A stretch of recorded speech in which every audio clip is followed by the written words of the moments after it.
todos y todas al curso de competencia lectora a apoyo virtual para la admisión Universidad de Antioquia. Bien, vamos a ver entonces en esta semana, que es la semana número 8, los elementos de la comunicación.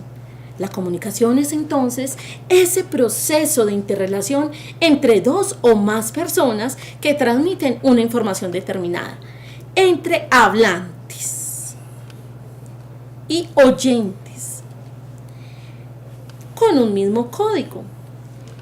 He señalado estas tres palabritas porque es muy importante. ¿Qué pasa cuando una persona no es hablante u oyente? Es decir, ¿qué pasa con las personas que tienen discapacidades auditivas o de habla? O nosotros generalmente los llamamos personas sordomudas. ¿Qué pasa? Pues que ellos manejan también un código, es decir, una lengua. Podríamos decir que la lengua es el idioma.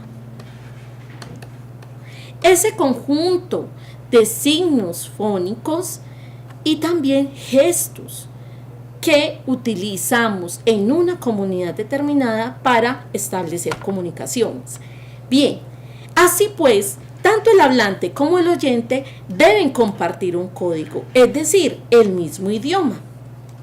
Si yo te hablo en español y de pronto este video lo está viendo una persona que solamente sabe el código o tiene el idioma alemán y no sabe otros idiomas, entonces hay una barrera importante de la comunicación. Si deseamos establecer un proceso de comunicación, necesitamos varios elementos. Aristóteles lo denominó como emisor, receptor, señal y mensaje. Solamente esos 4 elementos. Vamos a ver entonces que con base en esos 4 elementos, Aristóteles elaboró 5 pasos para la comunicación. Estamos hablando de lo que se veía antes. Dijo, primero nosotros elaboramos una idea. A ver, la pregunta que nosotros nos hacemos comúnmente es si nosotros pensamos en palabras o en imágenes.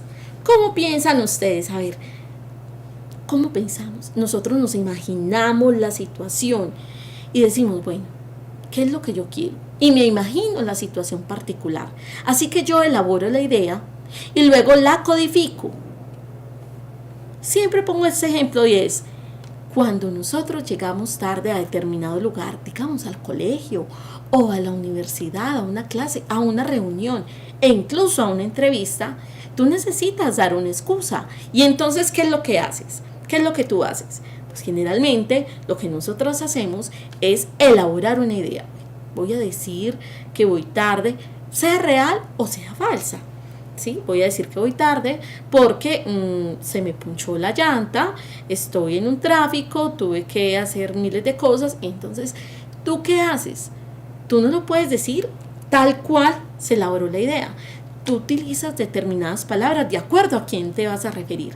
Entonces, si es al jefe, si es a tu profesor o profesora, tú codificas, es decir, pones esa idea en palabras.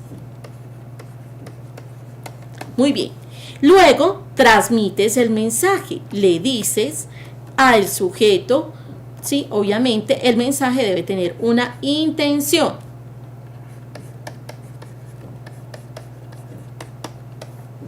Bien, la transmisión de ese mensaje debe tener una intención. Disculparse, hacer reír, conmover, persuadir, convencer. Entonces, tú transmites ese mensaje y lo decodifican. Ustedes están hablando, bueno, la otra persona decodifica ese mensaje, dice, bueno, ¿qué es lo que me está diciendo? Lo escucha, lo reflexiona y lo recibe. Esos son los pasos que Aristóteles tenía para la comunicación. Todavía tenemos estos pasos, sin embargo, reconocemos que dentro del proceso comunicacional hay varios elementos, no solamente esos 4. Vamos a ver que, de acuerdo a los pasos que nos plantea Aristóteles, el emisor piensa, es decir, su pensamiento es un 100%, la elaboración de esa idea, el 100%. Tu mamá va a hacer un arroz con pollo, ella tiene la imagen de su arroz con pollo y dice, ese va a ser el almuerzo. Así que tu mamá en realidad no te dice que va a ser un arroz con pollo, sino que te dice Santiago, Camila, Valentina, Susana, Claudia, Patricia, Isaac. ¿Ven? Ve a la tienda y cómprame, entonces se dice, cómprame 1 kilo de pollo, cómprame unas salchichas, compra unas salchichas que sean ranchera, un sobrecito de salsa de tomate, bueno, y te da una lista. En realidad, lo que Camila, Valentina, Santiago, Pablo reciben o perciben es solo el 60%. ¿Y por qué? Porque pueden existir varios factores de distracción, varias barreras de comunicación y además puede que de pronto eso que el emisor piensa transmitir no lo dice completo. Solo se percibe el 60%, es decir, Camila solo recibió el 60% de la información, lo percibió. Como el cerebro está ya listo para resumir, para poder aprender esa información, entonces la condensa, la recibe para poder realizar tales acciones. En realidad, lo que interpreta nuestro cerebro es el 50% de esa información que su mamá le dio. ¿Qué es importante? Que exista un feedback. El feedback es la retroalimentación. A veces no se da. A veces Camila sale para la tienda y no le dice, mamá, a ver, repíteme qué es lo que tú necesitas. Entonces Camila le dice, mira, yo entendí esto, que un pollo. Entonces la mamá le dice, no, un pollo no. Una pechuga de pollo, que sea 1 kilo. Entonces van recuperando información que se perdió en ese proceso comunicacional.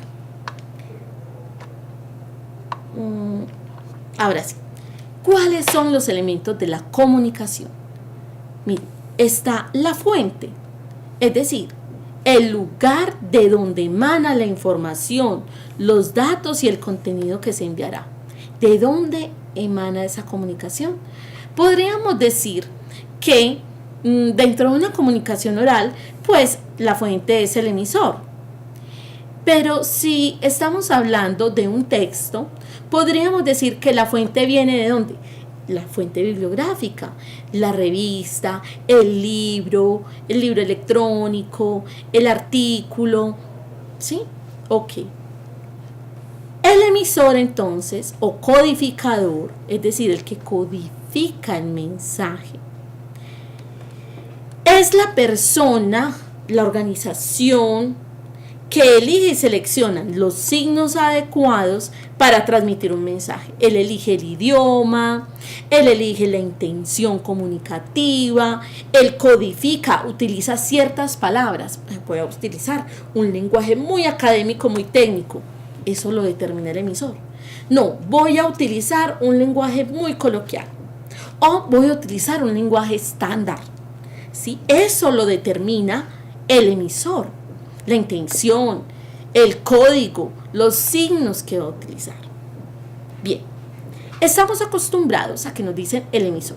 Si estamos en una comunicación de masas, pues está el emisor que da todo el mensaje y tú, el que está aquí al frente, por ejemplo en la televisión, eres el receptor.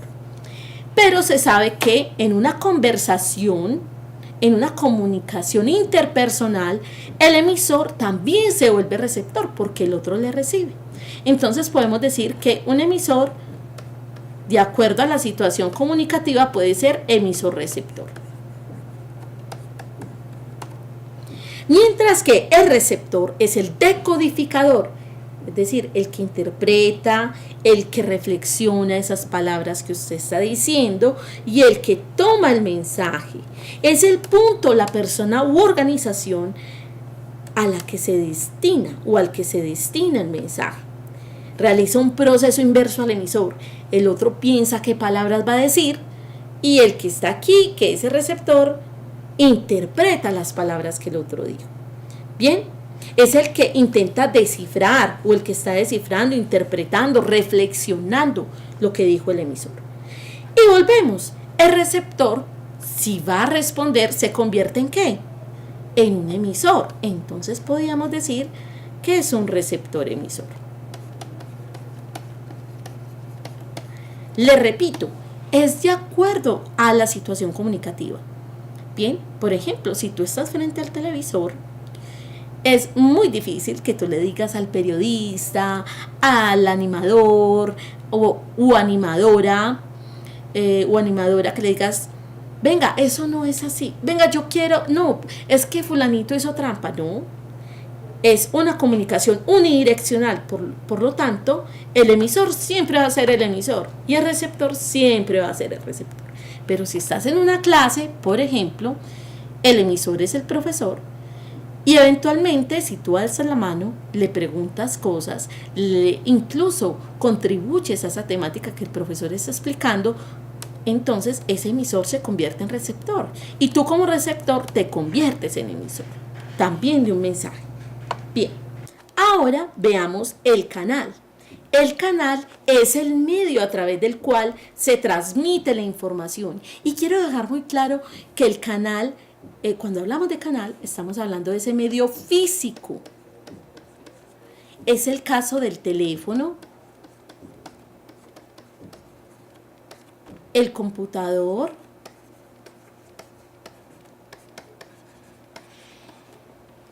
el celular, la carta, lo físico.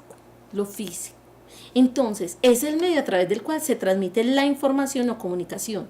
En el caso de la voz, se transmite a través de ¿qué canal? Las ondas mecánicas, ¿ya?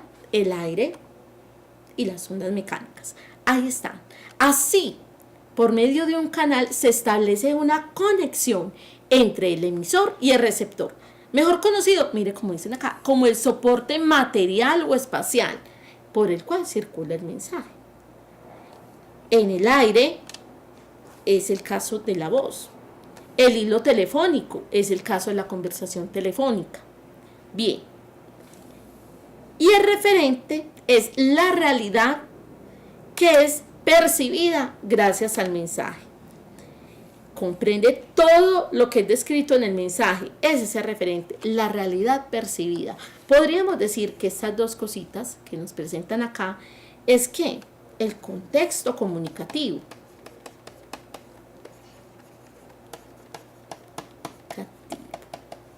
Bien, y miren que hay una situación. Podríamos decir que referente es más bien ese contexto. Si estamos entonces hablando con nuestro novio, con nuestra novia, nuestra pareja, estamos en un contexto comunicativo que puede ser ¿de qué? De romance. O podemos estar en una discusión. E incluso aquí en este momento, nuestro referente, nuestra realidad, nuestro contexto es educativo o académico. Bien. La situación, entonces, es el tiempo y el lugar en el que se realiza el acto como tal. El tiempo y el lugar. Bien, Universidad de Antioquia, en donde se realiza el acto comunicativo. Entonces, no todo es tan sencillo. A ver, miren lo que decíamos ahorita. Alguien piensa, tiene una idea, la codifica, luego miren, entre el pensamiento y la codificación está el pensamiento 100%, codificación se pierde un 10%. Cuando usted expresa o habla ese pensamiento, eso que pensó, que construyó, que codificó, solo transmite el 80%. Y lo que tú dices, el otro solo percibe el 60% y solo retiene el 50%.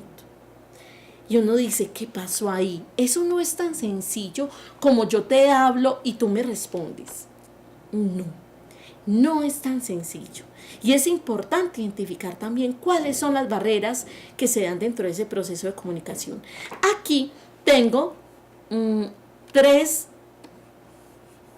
que son el emisor, el código y el receptor. Las barreras se pueden dar desde uno de estos 3 elementos, pero también puede ser desde el canal. Miren, yo sé que ustedes la mayoría han visto esas películas de las guerras de las galaxias, donde pium, pium, pium, y eso suena pium, pium, pium, y dice, uy, la superguerra, no. Y uno es maravillado porque escucha ese sonidito, pium, y ahí va, y es feliz. ¿Qué pasa? ¿A través de qué canal se transmite el sonido? El aire. Y en el espacio de aire. ¿Cierto que no? ¿Qué pasa? Y entonces, ¿por qué? Pues claro, esos son los efectos para nosotros vivir mucho mejor esas películas. Qué chévere, esas películas del espacio. A muchos de nosotros nos encanta. Y ahí hay, ¿qué? Una barrera. Usted se imagina, nos vamos todos para la luna. ¿Tú te imaginas? Nos vamos todos para la luna y empezamos.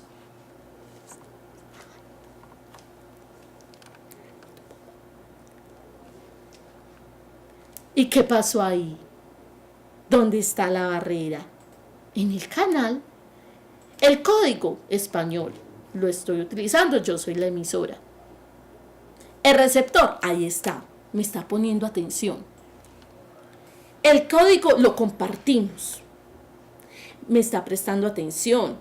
Yo soy precisa en mi mensaje. Hola, ¿cómo estás? ¿Cómo está tu papá? Yo estoy muy bien.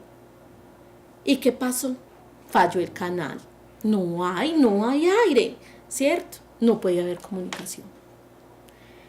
Puede que desde los diferentes elementos exista una barrera. Pero ahora les voy a hablar de los 3 elementos desde los cuales se puede dar mayor interferencia para la comunicación. Bien, voy a iniciar con el código porque esa es la principal barrera. Mejor dicho, algo que si no existe un código en común, chicos, muy difícilmente podemos comunicarnos. Las diferencias culturales, acuérdense que yo les decía, el código no solamente es el sistema simbólico, no solamente es el sistema como tal de signos, no. También son los gestos, las señas, los gestos. ¿Qué pasa si tenemos diferencias culturales? ¿Qué pasa si para mí hacer este gesto es caminar y para esa persona que está en otro contexto cultural es otra cosa? Hay una barrera en la comunicación porque el otro no entiende lo que yo le estoy diciendo. Y si de pronto entiende eso, lo entiende distorsionado, con otro significado. ¿Qué pasa ahí? Terrible. Los sistemas de valores, connotaciones diferentes. ¿Qué pasa si yo aquí digo una expresión en Colombia y resulta que esa misma expresión en Chile es algo ofensivo o es diferente? O en Venezuela, o en Ecuador, o incluso en Panamá. Todos hablamos el mismo código, en la misma lengua. Pero ¿qué pasa? Resulta que dentro del código existen connotaciones diferentes. Lo que para mí puede ser algo muy gracioso, una frase ya hecha, fraseología. Para otros es algo que no es para nada gracioso. Las connotaciones. Ya habíamos hablado desde la semana 1 de los sinónimos connotativos y denotativos. Bien. Y la otra, que esa sí es la más triste, es no compartir el mismo código, no compartir el mismo idioma, la misma lengua. Él habla francés y yo hablo español. Pues tenemos palabras similares, pero no nos vamos a poder comunicar si él sabe francés y yo sé español y ya. Y yo me comunico a través de este código y él a partir de otro. Muy difícil. Entonces, cuando hay una barrera desde el código, no hay comunicación efectiva y eficiente. Bien, o como se dice, asertiva. Aquí está. ¿Cuáles son las barreras que pueden existir desde el emisor, desde este elemento comunicativo? Las inhibiciones y tabúes. Ay, me da pena decir esa palabra. Ay, no, eso es malo decir tal cosa. Y yo de pronto estoy en una exposición bien interesante de un tema particular y a mí me da pena decir una palabra determinada. Terrible. La falta de organización de los pensamientos. Miren, así como se piensa, se escribe. Así como se escribe, se habla. Y así como se habla, se piensa. ¿Han visto personas que hablan muy enredado? Lo más probable es que así estén sus pensamientos. Así que si usted no organiza bien su discurso, la otra persona no le va a entender bien. Por lo tanto, hay una barrera de comunicación. La falta de precisión, decir muchas palabras para decir una cosa pequeña, algo sencillo. Encerrarse en un enunciado. Ve, no te entiendo lo que me estás diciendo. Y vuelvo y repito lo mismo. No, es que no te comprendo todavía. Y vuelves y repites lo mismo. No, cambia el enunciado. Lo que quise decir fue tal cosa. Bien, no es el mismo enunciado para... No, no te encierres en un enunciado. Transfórmalo para que el otro te pueda entender. No utilices muchas frases para enredar al otro. Si usted no mira a la cara del receptor, de ese oyente, pues lo vas a desconcentrar. ¿Les ha pasado? Que de pronto están hablando contigo y la persona voltea. ¿Y qué haces tú? Volteas también. Te desconcentraste. Y luego la persona que vuelve a voltear, de pronto puede continuar con el tema. Y de pronto tú dices, no, venga, ¿de qué estábamos hablando? Te desconcentraste, perdiste el hilo. Estás cortando la comunicación. Y no usar el tono adecuado. Ojo con el tonito, ojo con el lenguaje paraverbal. Mientras que al receptor le pasa algo muy similar. ¿Qué pasa si usted no presta suficiente atención? Si te descuidas, ay, ve un pajarito, te descuidaste. Ya. Si nada más con que el emisor del mensaje, tú solamente percibes el 60%, ¿cuánto vas a percibir si te descuidaste? El 40, el 20, el 10, el 0. ¿Qué pasa? Miren, chicos, el estado de ánimo del receptor es importante, sobre todo en ciertas circunstancias. En el ámbito educativo, si yo tengo un estudiante triste, con problemas, con dificultades en su casa, si está terminando con su pareja, si todo eso afecta. Fíjense, cuando ustedes tienen un problema en su casa, cuando ustedes están terminando o están peleando con sus parejas, cuando ustedes amanecieron tristes por cualquier motivo, les afectó mucho el sueño que tuvo y eso como que lo despertó maluco, usted no capta el mensaje tan fácilmente, se desconcentra, ahí hay una barrera. El exceso de sensibilización hacia la comunicación verbal. Profe, ¿cómo así? Pues es que existen 3 tipos de lenguaje. Lenguaje verbal, lenguaje no verbal y lenguaje paraverbal. ¿Y qué pasa? Yo puedo decir, Camila, venga. Y yo puedo decir lo siguiente. Camila, venga. Puedo decir, Camila, venga. Puedo decir, Camila, venga. Puedo decir, Camila, venga. No fue la misma intención. Utilicé la misma comunicación verbal, sí. Pero no utilicé ni el mismo lenguaje paraverbal, ni el mismo lenguaje no verbal. Totalmente diferente la comunicación. Así que solamente fijarse en lo verbal no es suficiente. No prestar la atención adecuada, ya lo hablamos. Pensar y ensayar una respuesta y descuidar lo que está diciendo el otro. Y fijarse demasiado en los detalles sin recoger el sentido principal. Bien, estas son las barreras más comunes. Espero que ustedes acudan, vayan a las herramientas que están dentro de la plataforma ABA. Por favor, ingresen a esas herramientas. Las preguntas retos, las preguntas solución, las preguntas de ponte pilas, los simulacros. Importantísimo, chicos, importantísimo. No solamente ir a las tutorías en vivo, también prepararse viendo esta clase. Es muy importante. Los invito a que lo hagan. Bien, esto ha sido todo por esta sesión. Hasta una próxima oportunidad.